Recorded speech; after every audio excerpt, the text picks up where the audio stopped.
Muri Squid Game season ya mbere episode ya mbere hari game bari kuza gukinamo ariyo Red Light and Green Light. Iki gihe abakinnyi bose kari 456 baza gukina umukino nta makuru na make y'abafite yuko bashobora kuza kuwuburiramo ubuzima. Ukuntu uyu mukino buri buze gukorwa, imbere yabo haba hari Giant Door iri buze kureba movement buri mukinnyi araza gukora mu gihe bavuze Red Light.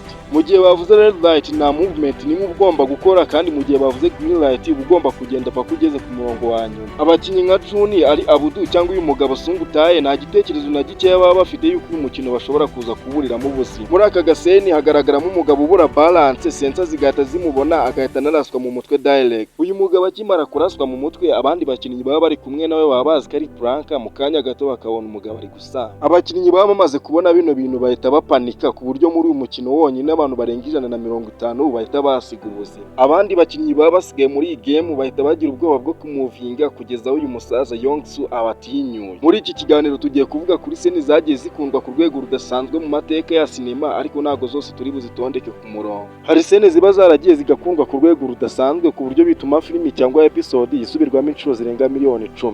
Iyo ufashe utwo duseni ukadushyira ku rubuga rwa YouTube duhita tugira amamiliyoni y'amaviews, kandi n'ubundi tuba twararebwe muri filime. Ako gaseni ko muri Squid Game season ya mbere karakunzwe ku rwego rudasanzwe ku buryo 90% by'abarebye season ya mbere n'iyakurikiyeho bayireba. Bumve ko iyi season ya Squid Game ikimara gusohoka mu 2021 yahise n'aba season yari iri kurebwa cyane ku rubuga rwa Netflix. Kubera gusa imikino yabaga irimo, ibintu byatumye Netflix inatangira gukora izindi season zayo. Nk'ubu ngubu umviye imibare, iyi Squid Game ikimara gusohoka mu minsi 28 yayo ya mbere yose yahise irebwa n'inzu zirenga 142 zose. Bayirebera ku rubuga rwa Netflix wonyine gusa, ntago tuvuze izindi website. Abantu bayirebye amasaha arenga miliyari 1,600,000 muri uku kwezi kwayo kumwe gusa, byumvikanaga ko banayisubiragamo. Icyo gihe Netflix kimara kuyauploadinga yari yo filimi yari irimo kurebwa cyane mu bihugu birenga 90 bitandukanye hano ku isi. Reka twigire ku zindi seni zakunzwe ku rwego rudasanzwe, gusa ikintu gitangaje, seni nyinshi uraza kumva uzizi kuko zigiye ziri muri filime nyinshi zamenyekanye. Muri Prison Break hari agaseni aho Michael Scofield aza gukuraho airvet cover bigatuma ubushyuhe bwiyongera muri gereza. Ibi bihita bitangira gutuma imfungwa zigaragambya ku rwego ruri hejuru, zinayobowe na T-Bag Bagwell. Mu gihe imfungwa ziba zirimo zirigaragambya, muganga wabo Sarah Tancred aba ari mu ivuriro ryiwe, imfungwa zigatangira gushaka kumufata ku ngufu. Gusa ku bw'amahirwe uyu Sarah Tancred ahita yifungirana mu cyumba barimo, dore ko biba biri buze kumurinda by'akanya gato, n'ubundi izi mfungwa ziba ziri buze guturitsa urugi. Ibyo byose baba birimo birabera muri gereza biba byatewe na Michael Scofield, dore ko aba arimo arishakira inzira azacikiramo. Mu gihe Michael Scofield ashoje ibintu yari arimo gukora, aza kubona ko yateje ibyago bikomeye kuri muganga wabo Sarah Tancred. Uyu Scofield dore ko abaza utuyira twinshi tugera mu cyumba muganga Sarah Tancred aba arimo ajya kumutabara, kandi bibiza no gutanga umusaruro. Aka gasene Scofield arimo gutabara uyu muganga Sarah Tancred ntago wakumva ukuntu kakunzwe ku rwego ruri hejuru. Bumve ko kuri comment zo kuri season ya mbere 50% zazo zavugaga ukuntu kano gaseni kari cinematic. Ikintu cyatumye iyi Prison Break ikundwa ku rwego ruri hejuru ni ukuntu nta gitekerezo wabaga ufite cy'ibintu biri buze gukurikiraho.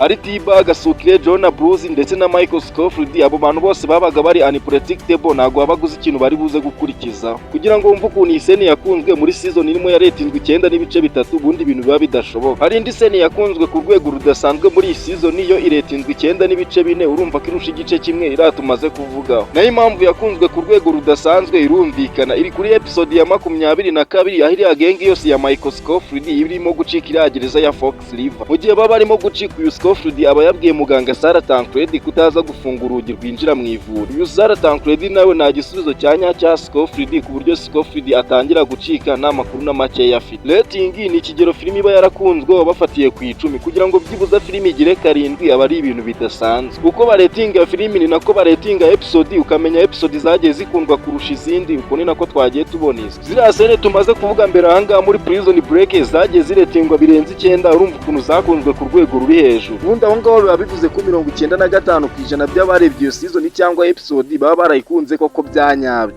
Reka turebe indi sene yakunzwe ku rwego rudasanzwe, iri muri Titanic, none iri no muri filimi inarangira. Iyo ni ya sene aho ubwato bwose baba bumaze kwibira mu mazi, Jack na Rose barimo gushaka ikintu bakifataho. Muri aka gasene Jack aza kubona ikintu kimeze nk'ikibaho, bakajya kukijyaho bose ari babiri, bakabona ntago gishobora gufata ibiro byabo bombi. Jack nk'umuntu w'umugentleman ahita bakareka Rose akaguma kuri urwo rubaho wenyine, akaguma mu mazi, amazi aba yamaje kugira ubukonje buri no muri mayinazi. Muri aka gasene Rose abwira Jacques ati ntago ndi kumva umubiri wanjye kubera ubukonje buba buri aho ngaho. Ibaze ko Rose aba arimo arumva ubwo bukonje bungana gutyo atari no mu mazi, ibaze noneho Jacques uri mu mazi. Jacques ahita amubwira ati mfata ikiganza cyanjye ntuze kundekura. Nibajya bavuga sene zazamuye amarangamutima y'abantu muri sinema, iyi sene ujye uyumvamo ko ari n'iya mbere. Mbere yuko dukomeza neza ariko nubyumva neza ntudutenguhe, udukorere like na subscribe ndagushimiye, twikomereze. Iyi ni sene yazamuye amarangamutima y'abantu ku rwego rudasanzwe, dore ko ari nayo Jacques aburiramo ubuzima. Ku rubuga rwa MIDB honyine yaretinzwe inshuro zirenga 8 mu mamiliyoni y'abantu bayireba. Ku rubuga rwa Rotten Tomatoes imaze kuretinga inshuro 89% kugeza ubu. Iyi filimi imaze kwinjiza arenga miliyari 200 zose z'amadolari kubera seni za cinematike zirimo n'inkuru iri drama.